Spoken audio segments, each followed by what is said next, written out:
amor que en el Calvario Dios nos mostró. Quiero que habléis del buen Salvador, habladme más de Cristo. ¿Cómo saber de la verdadera doctrina de Dios? El Señor Jesucristo dice en su palabra: mi doctrina no es mía, sino de aquel que me envió. El que quiera hacer la voluntad de Dios, conocerá si la doctrina es de Dios o si yo hablo por mi propia cuenta. Libro de Juan, capítulo 7, versos 16 y 17. Nadie debe interesarse en ninguna iglesia, excepto en aquella que edificó Cristo, comprándola con el precio de su sangre. Todo el mundo debe interesarse en esa iglesia descrita en las páginas del Nuevo Testamento. Esa iglesia es totalmente de Cristo, porque leemos en Mateo 16, 18, y yo también te digo que tú eres Pedro, y sobre esta roca edificaré mi iglesia. Dijo Cristo que iba a edificar su iglesia. Es suya por la simple razón de que la salvación es de Él. La iglesia es el conjunto de salvos, está compuesta de salvos. Si Cristo es el Salvador, entonces se sigue que la iglesia es de Él. Si el mundo aprendiera que la iglesia de Cristo es la gente que Cristo ha salvado, no habría tanta confusión sobre lo que es la iglesia. El mundo religioso está habituado a pensar en denominaciones. A través de los siglos, los hombres han iniciado muchas denominaciones diferentes. Estas denominaciones reflejan la sabiduría de los hombres y los hombres por eso no van a abandonarlas. Luego, llega uno hablando de la iglesia de Cristo e inmediatamente la mayoría creen que se está refiriendo a otra denominación. Desde luego, no puede aceptar que esta otra denominación sea mejor que las demás y comienzan a resentirse por las afirmaciones del que habla de la iglesia de Cristo. Pero mis amigos, la iglesia de Cristo, de la cual podemos todos leer en las páginas del Nuevo Testamento, no es ninguna denominación. Es la gente que ha sido salva por Cristo y que está sujeta a su voluntad como delineada en el Nuevo Testamento. Muchas veces se oye esta pregunta: ¿qué es la iglesia de Cristo? Puesto que Cristo la edificó, Él es capaz de decirnos claramente lo que es y lo hace por medio de sus apóstoles. Escribió Pablo a los Efesios de esta manera, en Efesios capítulo 1, versos 22 y 23. Y sometió todas las cosas bajo sus pies, y lo dio por cabeza sobre todas las cosas a la iglesia, la cual es su cuerpo, la plenitud de aquel que todo lo llena en todo. Este pasaje nos enseña que la iglesia es el cuerpo de Cristo. Se sigue pues que cuando uno se halla en Cristo, se halla en su iglesia. Y si uno no se halla en Cristo, no se halla en su iglesia. También se sigue que es imposible hallarse en Cristo sin hallarse a la vez en su iglesia. Amigos, mediten un momento en esto. Ustedes han oído a maestros religiosos que afirman que uno puede hallarse en Cristo, ser hombre salvo y ser cristiano sin ser a la vez miembro de la iglesia de Cristo. Estos maestros predican una falsedad y conducen a la gente a grandes errores. La iglesia es el cuerpo de Cristo. El cuerpo de Cristo es la iglesia de Él. Hallarse uno en Él es hallarse en el otro. Además, según las Escrituras, las iglesias de Cristo es el reino de Cristo. La iglesia y el reino no son dos instituciones distintas y separadas. Algunos enseñan que Cristo estableció su iglesia, pero que todavía no ha establecido su reino. Dicen que volverá a esta tierra algún día y luego sí lo establecerá y reinará en él por 1000 años. Los que predican y creen esto se llaman premilenarios. Tal doctrina se originó con los hombres y el Nuevo Testamento no la conoce. Las Sagradas Escrituras usan las dos palabras, iglesia y reino, alternativamente. Es decir, las dos palabras se refieren a la misma institución. Aún hay otras expresiones o términos empleados en el Nuevo Testamento para significar la institución que llamamos comúnmente la iglesia. Por ejemplo, la iglesia es llamada el cuerpo de Cristo para significar que Cristo está sobre ella como la cabeza es sobre el cuerpo y lo gobierna. También es llamada la viña del Señor, con el fin de hacernos entender que es un lugar de trabajo para el Señor. A veces es llamada la casa de Dios o la familia de Dios para indicar la paternidad de Dios y la fraternidad de los que componen la iglesia. Es decir, Dios es el Padre y los cristianos son sus hijos. Pero también se emplea el término reino para significar que Cristo es el Rey de los salvos y ellos son los ciudadanos del reino. Todos estos términos o expresiones no indican diferentes instituciones, sino que proponen diferentes características de una sola institución, la iglesia. Después de decir que Cristo edificaría su iglesia, en Mateo 16, 18, inmediatamente después dijo que a Pedro le daría las llaves del reino de los cielos, ahí en el versículo 19. La iglesia y el reino son la misma cosa, la misma institución. A la iglesia de Cristo en Colosas escribió Pablo estas palabras, el cual nos ha librado de la potestad de las tinieblas y trasladado al reino de su amado Hijo. Colosenses 1:13. Los colosenses ya se hallaban en el reino de Cristo. En vista de pasajes tan claros como este, ¿cómo pueden los hombres decir que el reino todavía no se ha establecido? En Hebreos 12:28 leemos, así que recibiendo nosotros un reino inconmovible, tengamos gratitud y mediante ella sirvamos a Dios agradándole con temor y reverencia. Los hermanos hebreos ya tenían el reino, es decir, ya eran parte de él, pero hoy en día, ya como 2000 años después, muchos miles de personas están esperando la próxima venida del reino como si fuera cosa del futuro. Y mientras tanto, ignoran la iglesia del Señor y la tratan como si fuera una cosa insignificante. Pero los tales están esperando una cosa que es la creación de su propia imaginación e ignorancia y al mismo tiempo están rechazando la iglesia de Cristo, que es su reino. Ahora, pasamos a esta pregunta.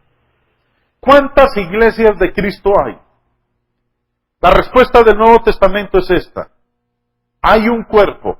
Efesios 4:4. Hay un solo cuerpo. Colosenses 1:18 dice, y Él es la cabeza del cuerpo, que es la iglesia. La iglesia es el cuerpo es la iglesia. Hay un solo cuerpo, por lo tanto hay una sola iglesia, y no más que una. Cristo no edificó sino una sola iglesia, por la simple razón de que hizo posible una sola salvación. Preguntar, ¿cuántas iglesias de Cristo hay? Equivale a preguntar, ¿cuántas salvaciones de Cristo hay? Y obviamente no hay más que una sola.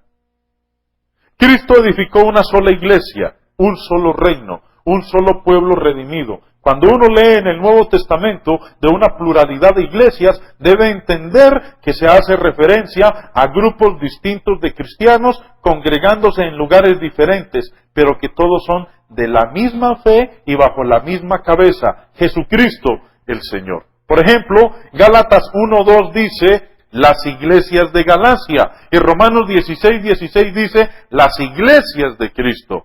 En Apocalipsis 1:11 vemos referencia a las 7 iglesias de Asia. Todas estas iglesias eran congregaciones de cristianos de distintos lugares y todas tenían la misma fe, la misma forma de organización y gobierno, predicaban la misma doctrina y rendían a Dios en público el mismo culto. Todos los que componían estas congregaciones o iglesias locales se llamaban nada más cristianos. No había denominaciones en tiempos primitivos. ni por largos siglos después, ningún docto en las Escrituras se atrevería a afirmar que la palabra plural iglesias se refiere en las Escrituras a diferentes denominaciones como las que hay en el mundo de hoy. Sin embargo, algunos tratan de implantar la idea de que Cristo aprobaba la existencia de diferentes denominaciones al decir en Juan 15:5 que Él es la vid y que sus discípulos son los pámpanos. Pero no dijo Cristo que las denominaciones son los pámpanos. Dijo que lo son sus discípulos de manera individual. La voluntad de Cristo es que todos los creyentes en Él sean una sola cosa. Esto es lo que Él pidió en oración a su Padre. Dice Juan, capítulo 17, verso 20 y 21, mas no ruego solamente por estos, sino también por los que han de creer en mí por la palabra de ellos, para que todos sean uno, como tú, oh Padre, en mí y yo en ti. Que también ellos sean uno en nosotros, para que el mundo crea que tú me enviaste. Si Cristo hubiera querido una multiplicidad de denominaciones distintas, enseñando todas cosas contradictorias, seguramente las habría establecido.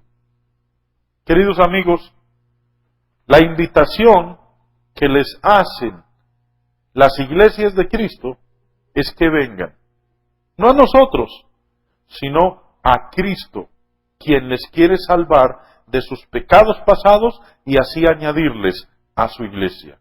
Obedezcan el Evangelio sin más demora. Camaradas en los cielos, Él enseña ya. En Eclesiastés capítulo 8, verso 1, Salomón dijo: ¿Quién puede compararse al sabio? ¿Quién conoce el sentido de las cosas? La sabiduría ilumina la cara del hombre, hace que cambie su duro semblante. Para entender entonces sabiduría y doctrina, una pildorita de sabiduría. En el estado de la Florida existe una oportuna norma dictada por la prudencia en relación con la venta de armas. Solo le entregan un arma al comprador, pero pasados 8 días. A este periodo de tiempo lo llaman tiempo de enfriamiento, en inglés cooling time, tiempo de reflexión para los impulsivos. Gracias a este tiempo de enfriamiento se han evitado tragedias, porque los violentos se han calmado antes de cometer una locura. Creo que en las relaciones de pareja, de hogar y sociales, todos mis amigos, usted y yo y todos, necesitamos en algún momento espacios de paz preventivos y curativos. Con la meditación, la oración, la buena música, una Biblia en la mano o un buen libro o el contacto con la naturaleza, podemos disfrutar un tiempo de enfriamiento antes de agredir o maltratar a otros. De 10 a 20 minutos diarios de calma son un verdadero oasis espiritual que deberíamos programar con un compromiso serio. En efecto, el mal genio y el odio son armas peligrosísimas con las cuales causamos heridas que difícilmente se curan. Por eso hay que buscar períodos de enfriamiento, mis amigos, mis amigas, que estamos a diario en contacto con nuestros prójimos, y recordemos que nuestros prójimos más cercanos son padres, madres, esposas e hijos, y que tenemos unos caracteres tan fuertes. Démonos un tiempo de enfriamiento. Si ves a alguien airado, dile con una sonrisa: cooling time, please. Jesucristo desde el cielo con benigna voz de amor. Cuando te acercas a la Biblia, ¿entiendes lo que lees? El eunuco le dijo a Felipe en Hechos capítulo 8, verso 31, ¿y cómo podré si alguno no me enseñare. A continuación, nuestro hermano Jaime responde. Me ha parecido bien bonito, bien diciente, bien interesante estas conferencias que usted ha dictado con respecto, o que está dictando con respecto a la iglesia. De tantas las cosas que surgen en la mente, quiero hacerle una pregunta de una de las conferencias que usted dictó el martes, cuando habló acerca de la iglesia. ¿Cuál es la verdadera iglesia? Usted dijo que ancianos, pastores y obispos es la misma persona, que porque en la época del primer siglo, en la iglesia del primer siglo no existían las castas sacerdotales.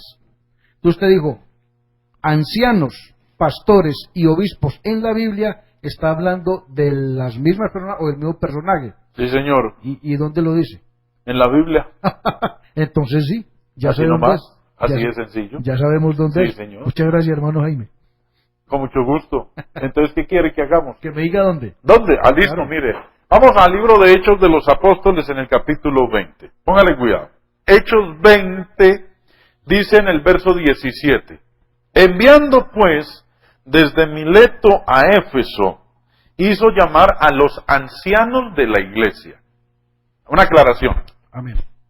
¿A quiénes hizo llamar? A los ancianos. Vale, claro lo que está diciendo. Habla en plural, no habla en singular. ¿Por qué hizo llamar a los ancianos de la iglesia y no al anciano? Hay una respuesta para eso. Ya. No lo pierda. Vamos al capítulo 14 de Hechos. Y dice en el verso 23. Hechos 14, 23 declara, y constituyeron ancianos en cada iglesia. ¿Qué nombraron en cada iglesia? Ancianos. Muy bien. Entonces, el grupo directivo de una iglesia local se compone de qué? De los ancianos. De los ancianos, no de un anciano. Le paso una pregunta. Señor, Sería como decir el cuerpo de diáconos. no, Allá. no. Los diáconos es otro grupo, Es una cosa diferente. es otra cosa Ya, distinta. ya. Entonces dice que nombraron a los ancianos. Ancianos. Por eso en Hechos 20, 17 dice que el apóstol Pablo no hizo llamar al anciano de la iglesia, sino a quiénes? A los ancianos. A los ancianos de la iglesia. Ya. Verso 18 dice, cuando vinieron a él, estamos en Hechos 20, 18, cuando vinieron a él, ¿quiénes? Los ancianos. Los ancianos. Les dijo, vosotros sabéis cómo me he comportado entre vosotros todo el tiempo desde el primer día que entré en Asia. Entonces, la iglesia local en su organización se compone de qué, hermano Hugo? De ancianos. De ancianos. Y hago el énfasis, no del anciano, sino de ancianos. Vale. Pero sigue diciendo. Y bajando nosotros al verso 28, a esos ancianos que el apóstol Pablo hizo llamar y que vinieron a él, les dice en el verso 28, por tanto, mirad por vosotros y por todo el rebaño en que el Espíritu Santo os ha puesto por obispos. ¿Cómo los llama aquí? Obispos. Primero los llamó como. Ancianos. Ahorita los llama. Obispos. Eso quiere decir que los ancianos son los mismos, Obispos. no dos grupos distintos dentro de la iglesia local. Allá. Que unos sean los ancianos y que otros sean Los obispos. No, aquí vemos que estos mismos ancianos que vinieron donde Pablo les dice que el Espíritu Santo a esos ancianos los puso como qué? Obispos. Como obispos. Y sigue diciendo, bueno, volvamos a retomar en la lectura, dice, verso 28, por tanto mirad por vosotros y por todo el rebaño, está hablando de un rebaño, Sí, sí. en que el Espíritu Santo los ha puesto por obispos para apacentar la iglesia del Señor. ¿Cuál es la obligación de estos obispos? Apacentar la iglesia. Bueno, dice que ellos fueron nombrados como obispos ¿sobre qué? Sobre un rebaño. Sobre un rebaño. Y que tienen la obligación de ese rebaño ¿de qué? De apacentar. Apacentarlo. ¿Cómo se le llama? En lenguaje común y sencillo. A una persona que apacienta un rebaño. Se le dice pastor. Se le dice pastor. Entonces, ¿cuál es el papel que tienen que cumplir estos obispos sobre ese rebaño? Pastorear. Pastorearlo. Entonces, Pablo, a estos ancianos que mandó a llamar, les dice que el Espíritu Santo los puso como qué? Como obispos. Con el objetivo de qué? De que pastoreen. De que pastorearan al rebaño del Allá. Señor, que es qué? La iglesia. La iglesia. Entonces, ¿qué quiere decir Pablo aquí en este solo versículo? Que los ancianos, los obispos y los pastores son el mismo grupo de personas, solo que se les llama con tres nombres distintos. Ah, entonces un momentico, porque aquí me asalta otro interrogante. Porque si por ahí el Timoteo habla de los requisitos de los obispos. Sí, señor. Es lo mismo entonces. Es Sí. decir, Es lo mismo que los requisitos de ancianos, pastores y obispos, es lo mismo. Es lo mismo. Cuando usted lee los requisitos para ser obispo, son los mismos requisitos para ser Pastor. o ser anciano. Entonces, en una iglesia normal, como usted lo miraba o lo leía ahorita en Hechos 14, no podía haber un solo pastor No dirigiendo puede una haber iglesia. uno solo, porque habla que constituyeron ¿qué? Ancianos Ancianos, plural. en cada iglesia. En una iglesia local no puede haber un solo anciano. Tienen que haber Varios. que reúnan Los requisitos. los requisitos. Le dice Timoteo. Obviamente eso quiere decir entonces que en una iglesia local deben haber varios pastores, no un pastor, sino varios pastores, que reúnan los requisitos. Entonces, cuando no dicen un solo pastor, están fuera de la norma bíblica.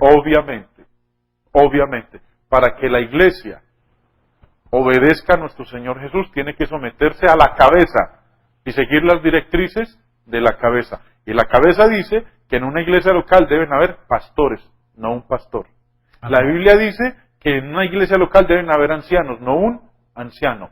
Y haciendo otra vez la aclaración, que los pastores son los mismos ancianos y son los mismos obispos. Amén. Les hablamos en el día de hoy. Su hermano y amigo Hugo Hernán López. Y Jaime Restrepo, evangelistas de la Iglesia de Cristo. Dios les bendiga y que tengan un feliz resto de día.